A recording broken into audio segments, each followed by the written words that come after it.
I stared at my laptop screen, the confirmation email glowing back at me. $8,000 for a luxury six-bedroom chalet in Aspen, Colorado. The photos showed floor-to-ceiling windows overlooking snow-capped mountains, a crackling stone fireplace, and that gorgeous hot tub on the deck. After 3 years of canceled Christmas plans because of COVID, I had finally done it. I had booked the perfect family Christmas getaway. My heart swelled thinking about Mom's face when she saw the surprise about my brothers Marcus and James building snowmen with their girlfriends, about all of us gathered around that massive dining table for Christmas dinner.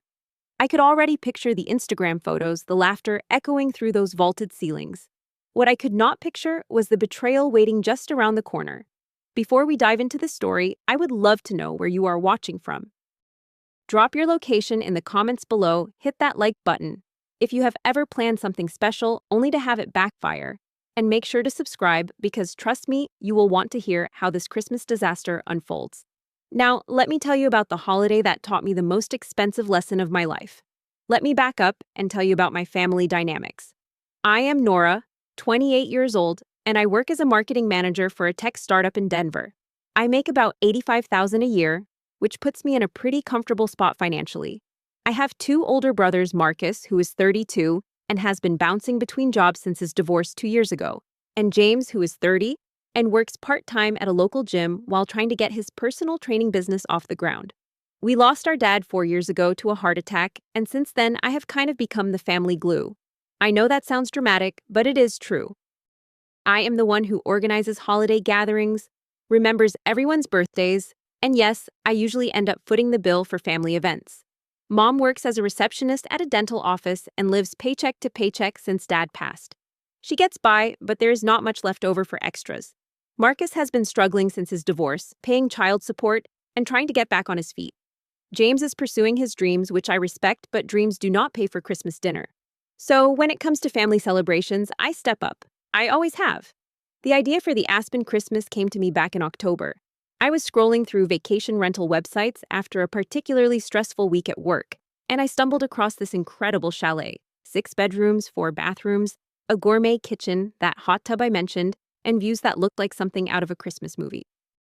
The price tag made me gulp, but then I started thinking about how magical it would be to have our whole family together in a place like that. I called Mom first, Patricia. I said because I've called my mother by her first name since college. What would you think about spending Christmas in Aspen this year? The excitement in her voice was immediate. She started talking about how she had always dreamed of a white Christmas in the mountains, how Dad would have loved it, how perfect it would be for the family. Then I called Marcus and James. Marcus was immediately interested, asking about ski slopes and restaurants. James wanted to know if there were hiking trails nearby. Everyone seemed genuinely excited about the idea. Here is where I maybe made my first mistake. When I brought up the cost, everyone got quiet. $8,000 for the week, plus groceries, plus activities, plus travel.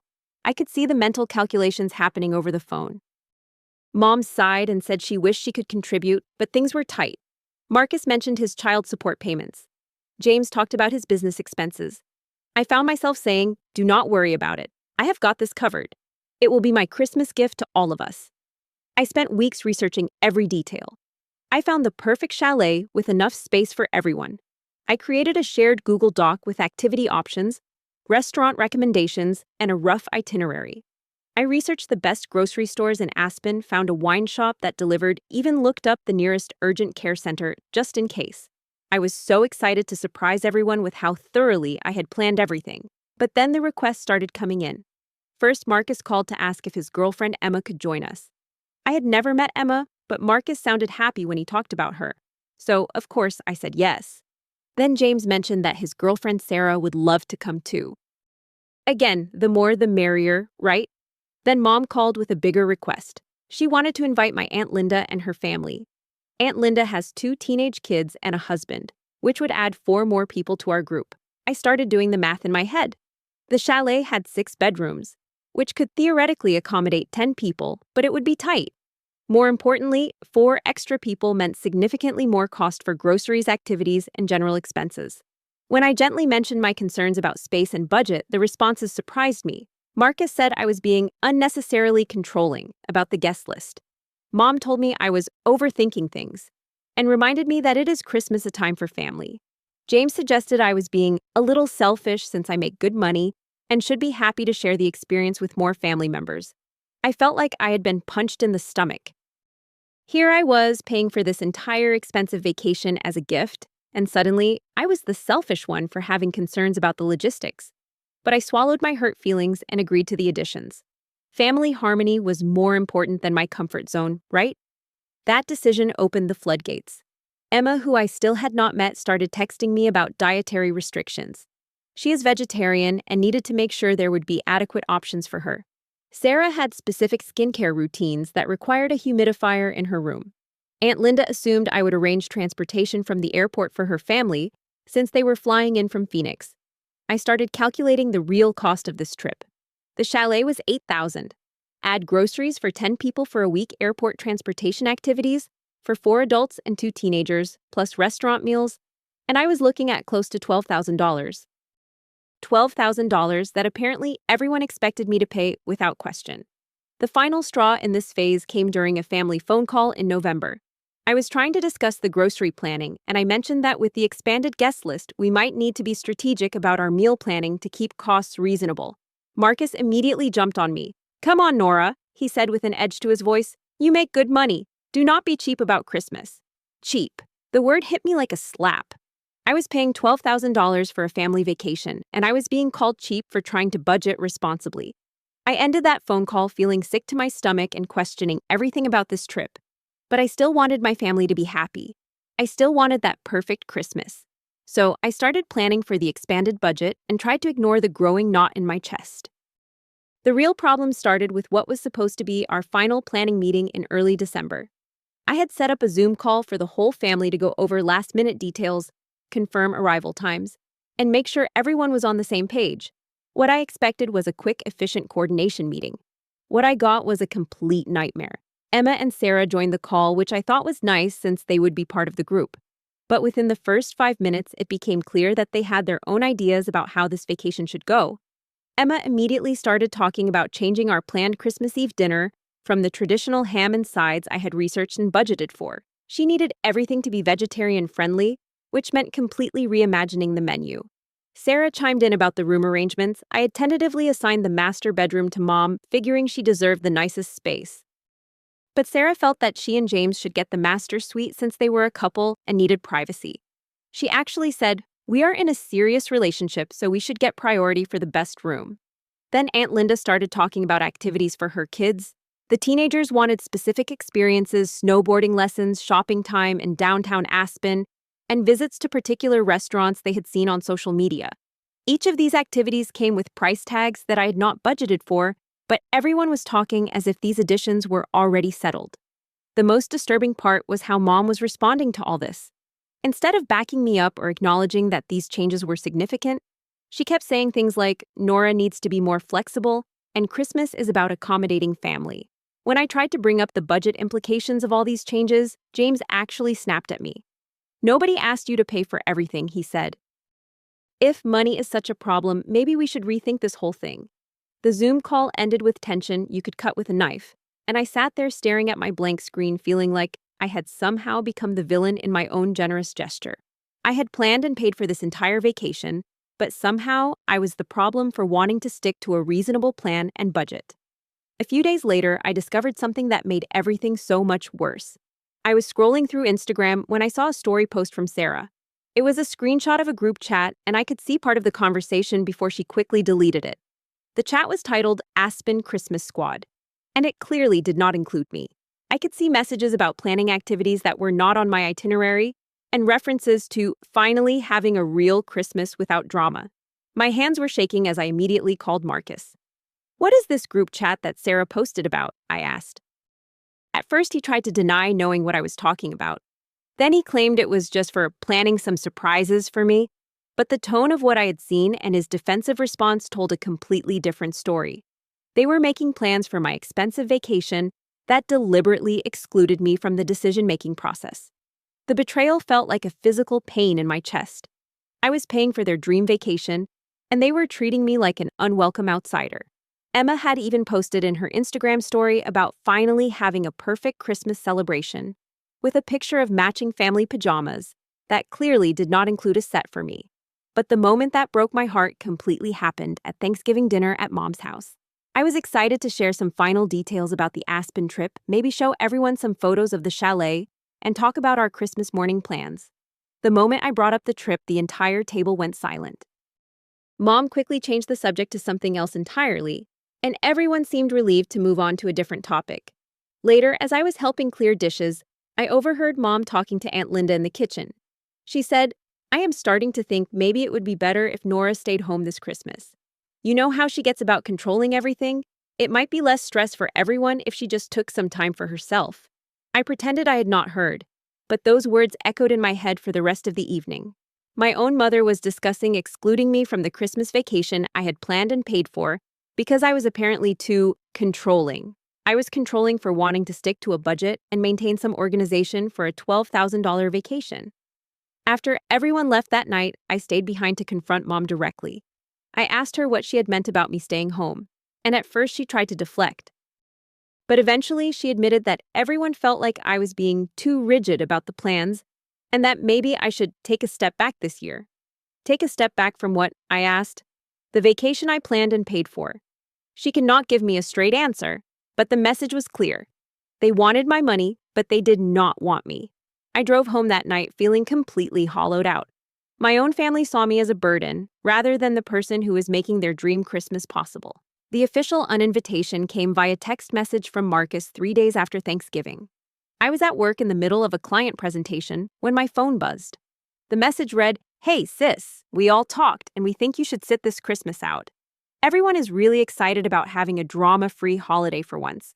Do not worry about the money stuff, we will figure something out when we get back." I excused myself from the meeting and went to the bathroom to read the message again.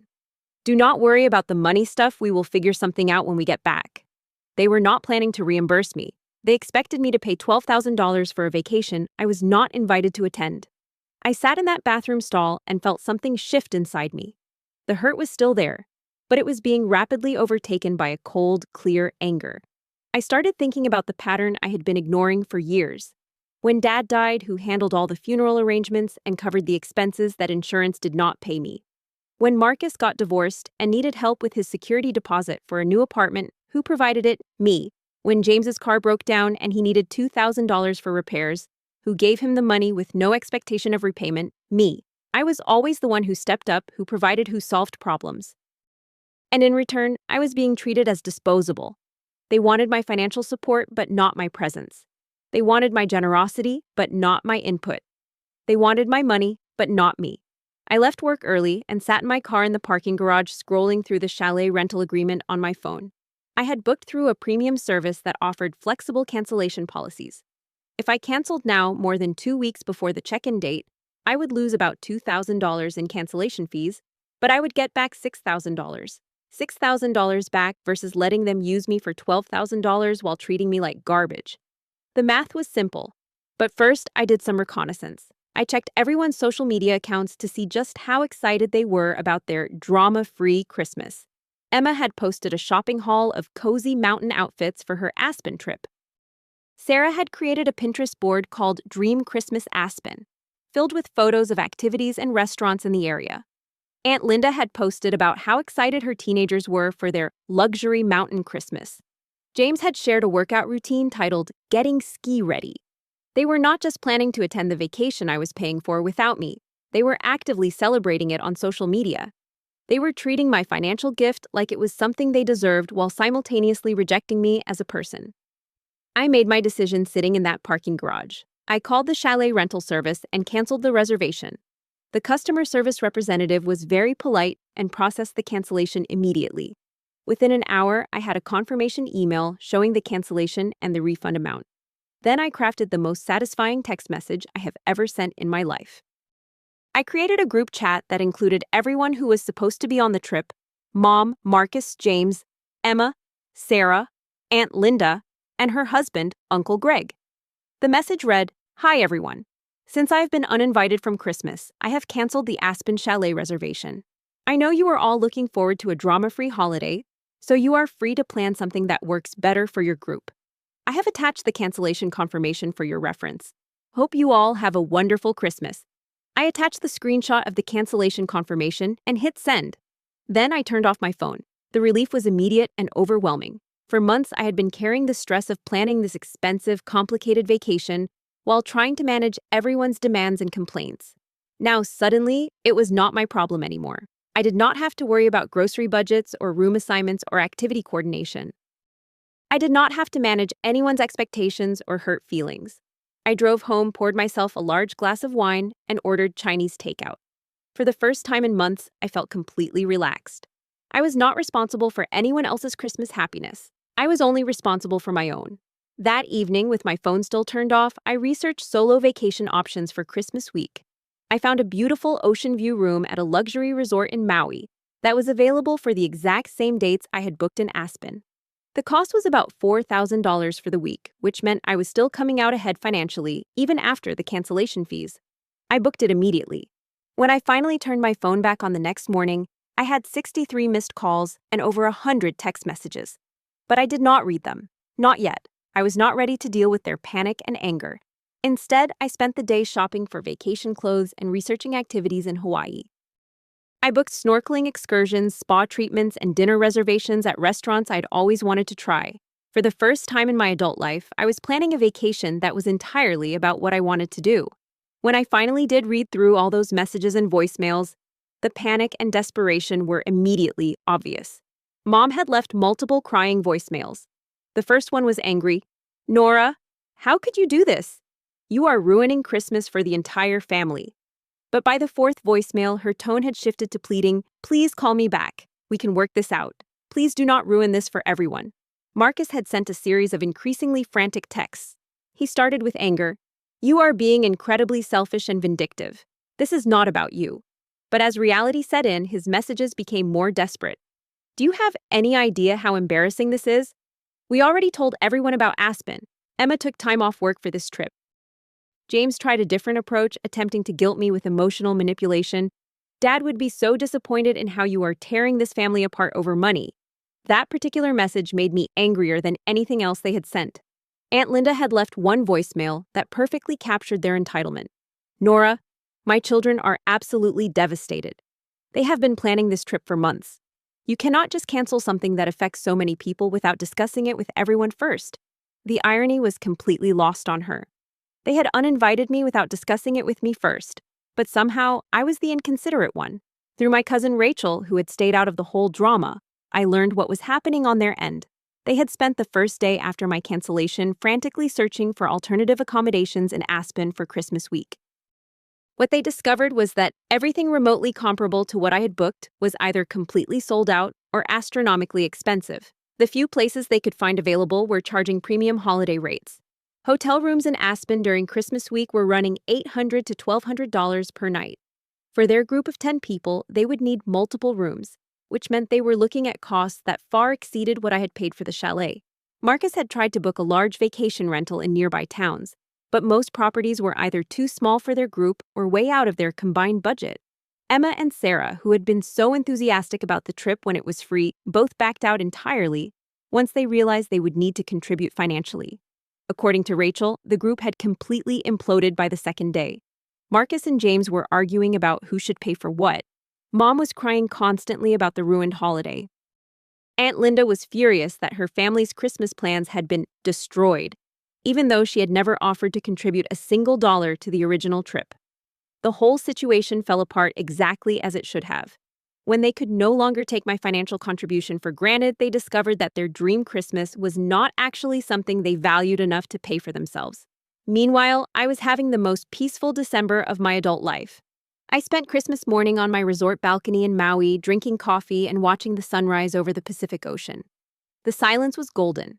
No family drama, no financial stress, no one else's expectations to manage. Just me, the ocean, and a completely open day. I met other solo travelers at the resort. There was Jane, a retired teacher who was taking her first solo vacation after 30 years of family-centered holidays. There was Miguel, an entrepreneur who had decided to treat himself to a luxury getaway after a successful business year. We had dinner together on Christmas Eve, sharing stories and laughing until late in the evening. For the first time in years, I felt completely relaxed during the holidays. I did not check my work email once. I did not worry about anyone else's happiness or comfort. I read books by the pool, got massages at the spa, went scuba diving in crystal clear water, and ate incredible food at restaurants I chose simply because they appealed to me. On my last evening in Hawaii, I video called my college friends to tell them about the whole family situation. They were unanimously supportive of my decision. "It is about time you stood up for yourself," my friend Katie said. "We have been watching your family take advantage of you for years." It felt incredibly validating to hear that perspective from people who knew me well but were outside the family dynamic. I returned home after New Year with a completely different mindset about family relationships. I had learned that being generous does not mean being a doormat. I had learned that family love should not require financial sacrifice without acknowledgement or appreciation. Most importantly, I had learned that I could be perfectly happy without their approval. Some family members eventually reached out to apologize. James called in February to say he understood why I had made the decision I did, and he was sorry for how I'd been treated. Mom and I had a long, difficult conversation where she admitted that they had taken my generosity for granted and treated me unfairly. Marcus and Emma never apologized.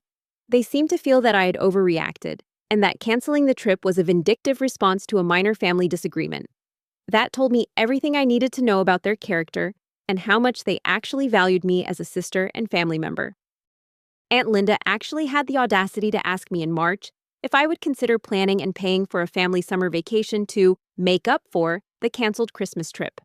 I laughed and told her that my vacation planning days for other people were permanently over. The most important thing I learned from this entire experience is that setting boundaries is not selfish. Protecting your own emotional and financial well-being is not cruel. And sometimes the people who love you need to lose the privilege of your generosity before they can learn to appreciate and respect you properly. I still love my family, but I love them differently now. I love them with boundaries. I love them with expectations of mutual respect. I love them with the understanding that relationships should be reciprocal, not one-sided. This Christmas, I am planning another solo trip, this time to New Zealand. And you know what? I am genuinely excited about it. I used to think that being the family giver made me indispensable. It turns out that being respected was worth more than being needed. I want to hear from all of you about this. Have you ever been taken for granted by family members who expected your generosity but did not appreciate your presence? How did you handle it?